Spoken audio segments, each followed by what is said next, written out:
शुक्रिया सुशील हमसे जुड़ने के लिए, धन्यवाद अपने समय के लिए। धन्यवाद। पहले आपका बाजार पे आपका जो पिछली बार का व्यू है कि आपको ये एक्सपेक्ट कर रहे थे आप एक वीकनेस, क्या उस व्यू को आप रिपीट करना चाहेंगे या अपडेट करना चाहेंगे लेवल्स के साथ? देखिए, आज भी मैं अपनी चार्ट आपके साथ कनेक्ट नहीं कर पाया हूँ, पीसीआर से मेरा कोऑर्डिनेशन नहीं हो पाया, वरना चार्ट के साथ बात और ज्यादा स्पष्ट होती। निफ्टी बैंक निफ्टी आज हम बेच के घर पे जाएंगे। अगर 18,300 के नीचे मुझे निफ्टी बंद मिलेगी तो मैं मेरी शॉर्ट्स को कैरी करूंगा। हमने आज ओपनिंग में शॉर्ट्स किया है। और बैंक निफ्टी में भी अगर मुझे ये बंद मिल जाता है 43,300 के नीचे का बंद, तो हम अपनी शॉर्ट्स को कैरी करेंगे। अगर हमें आज काटना भी पड़ा तो हम लॉन्ग नहीं करेंगे, वापस सोमवार को बेचने की ट्राई करेंगे। अब करीब करीब हम टॉप पर हैं। बैंक निफ्टी तो इनफैक्ट एक लोअर टॉप बना रही है। और अगर आप निफ्टी के पूरे 50 स्टॉक्स को देखें और मुझे एक भी नाम आप देंगे कि जिसमें आपको 10% की तेजी लगती है, तो मैं आपको चार्ट से दिखाऊंगा कि 10% तेजी होने के पहले 20% गिरने की संभावना है। तो निफ्टी 50 के सारे स्टॉक्स बिल्कुल गिरने को तैयार हो चुके हैं। और लास्ट का तड़का अगर कोई आयशर मोटर्स में या एशियन पेंट्स में लग रहा है तो उससे अब हमारे मनोबल पर कोई फर्क नहीं पड़ेगा। Market top. सुशील, आप अपने स्टॉप लॉसेस कहां पर रखेंगे या किस जोन में रखेंगे? मैं इंट्राडे व्यू, 1 वीक व्यू की बात ही नहीं कर रहा। आपके फॉलोअर्स ज्यादा पोजिशनल होते हैं और हम ये समझते हैं, आप किस जोन में स्टॉप लॉसेस रखेंगे? मैंने आज का स्टॉप लॉस बता दिया ना। आज का स्टॉप लॉस ये सोमवार का नया होगा। आज का स्टॉप लॉस है 18,300 के नीचे निफ्टी बंद आएगी तो हम शॉर्ट घर पे लेके जाएंगे, और बैंक निफ्टी 43,300 के नीचे बंद आएगी तो हम शॉर्ट लेके जाएंगे। ठीक है। और बड़ा विचित्र बाजार है। लार्ज कैप्स में 15 से 25% तक की गिरावट की जगह दिखती है, और वहीं हमें दुनिया भर के बी ग्रुप के अभी भी स्टॉक्स दिखते हैं जो यहां से लेकर 3 गुना 4 गुना ऊपर हम बेचेंगे। हम दोनों काम कर रहे हैं। ओके, ठीक है। मॉर्निंग सुशील, आप अपने वही व्यू को मेंटेन कर रहे हैं, तो ऐसे में आपके स्पेसिफिक लॉन्ग आइडियाज या फिर आपके स्पेसिफिक शॉर्ट आइडियाज क्या होंगे? अब देखिए, अगर मेरे को लगता है बीपीसीएल भी 315 तक गिर जाएगा तो मैं उसको शॉर्ट की लिस्ट में इसलिए नहीं रख रहा हूं। इस भाव से 315 तक गिरने वाला बीपीसीएल तो काफी फॉल हो गया, फिर भी मैं उसको इसलिए शॉर्ट लिस्ट पे नहीं रख रहा हूं कि 315 होने के बाद मेरे को बीपीसीएल लगता है वापस 450 हो जाएगा। तो इतने सारे स्टॉक से काश मैं आपको चार्ट दिखा सकता, एक सीधी लकीर में भी बीपीसीएल गिरेगा और फिर भी हम इसे शॉर्ट नहीं करेंगे, क्योंकि अगली चाल को खेलने के लिए हमें जगह बाकी रखनी है। तो उदाहरण के तौर पर मैंने आपको ये बात बताई, अडानी के ग्रुप के स्टॉक्स को मान लीजिए हम शॉर्ट नहीं करेंगे, बाकी इंडेक्स में आपको जो बेचना है बेच दो। ये रिलायंस भी 10-15% घट जाएगा, और अगर आयशर मोटर्स भी वापस 20% घट जाएगा तो मुझे कोई आश्चर्य नहीं। आईटी के स्टॉक्स मुझे लगता है सबसे कम घटेंगे। लार्ज बैंक से आईसीआईसीआई बैंक, एसबीआई सबसे ज्यादा घटेंगे। डॉक्टर रेड्डीज में तो मुझे लगता है कि एक लॉन्ग टर्म का रिवर्सल हो चुका है। सन फार्मा अपनी long term up trend line को तोड़ चुका है। कहां तक ये नीचे चले जाएंगे मैं भी अनुमान नहीं लगाना चाहता।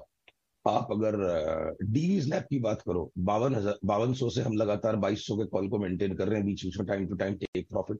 और मुझे लगता है आखिरी फॉल इसका 3200 से 2200 का शुरू हो गया है। तो ये 25-30% गिर जाने वाले बहुत सारे छोटे स्टॉक्स भी है इंडेक्स के अंदर ही, और इंडेक्स के बाहर एफ एंड में तो दुनिया भर के स्टॉक्स हैं। तो ये प्रश्न का उत्तर ज्यादा सरल होगा कि क्या एफ एंड में कोई भी स्टॉक आप लेना चाहेंगे? तो अभी तो कुछ नहीं लेना है। थोड़ा घटने के बाद क्या पता हम आईटी में वापस बाइंग शुरू कर दे।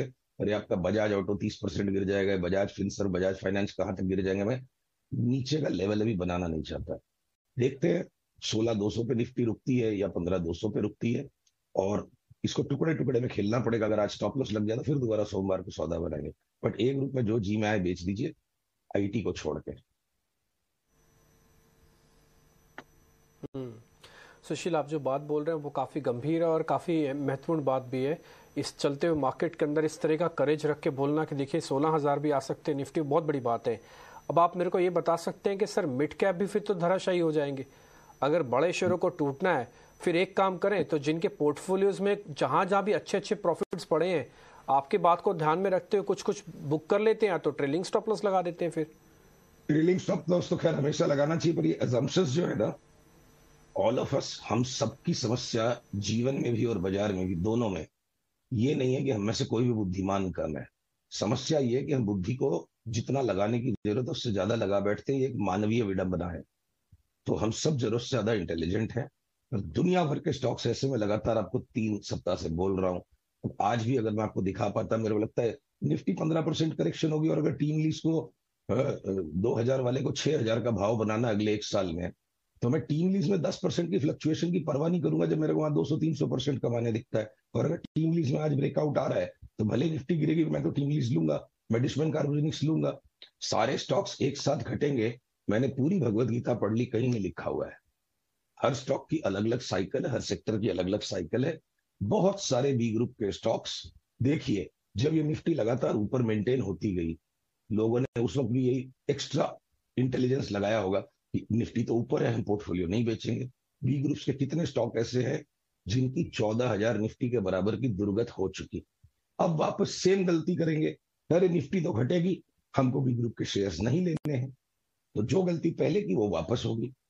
इन्वेस्टमेंट अलग है, ट्रेडिंग अलग है। इन्वेस्टमेंट के सौदे में जहां मुझे 200-300% कमाने का मौका मिल रहा है, वहां 10% महत्व नहीं रखता है क्योंकि लीवरेज नहीं है, और ट्रेडिंग में 1-1% महत्व रखता है। तो हम दोनों टाइम फ्रेम्स को अगर मिक्स नहीं करेंगे तो शायद बेहतर होगा। और किसको पता है निफ्टी का कॉल राइट हो जाएगा। अगर मेरे पास बी ग्रुप का हाई बीटा पोर्टफोलियो जिसमें मुझे सस्टेन्ड अपसाइड बीटा दिखता है, उसके सामने मैं निफ्टी बैंक निफ्टी शॉर्ट करता हूं, अगर मैं बैंक निफ्टी में रॉन्ग भी हो जाऊंगा तो वहां 5% लगेगा, उधर दूसरा पोर्टफोलियो 30% कमा लेगा। तो हम काफी सिलेक्टेड हैंडपिक्ड स्टॉक्स का पोर्टफोलियो एक्यूमुलेट करते गए, चाहे वो बिरला सॉफ्ट हो, बायोकॉन हो, अब हमने उसमें टीम लीज भी ऐड कर दिया, डिशमैन कार्बोजेनिक्स, और ऐसे स्टॉक्स में आपको लगातार पिछले 2 महीने से कहते जा रहा हूँ। तो हम उन स्टॉक्स को छोड़ेंगे नहीं जब तक उनके ट्रेलिंग स्टॉप्स लगेंगे नहीं। कैश में कंटिन्यूअसली फुल्ली इन्वेस्टेड, और इंडेक्स हैवीवेट स्टॉक्स में हम अगले 1-1.5 महीने के लिए 10-15% नीचे का कमाने की कोशिश करेंगे।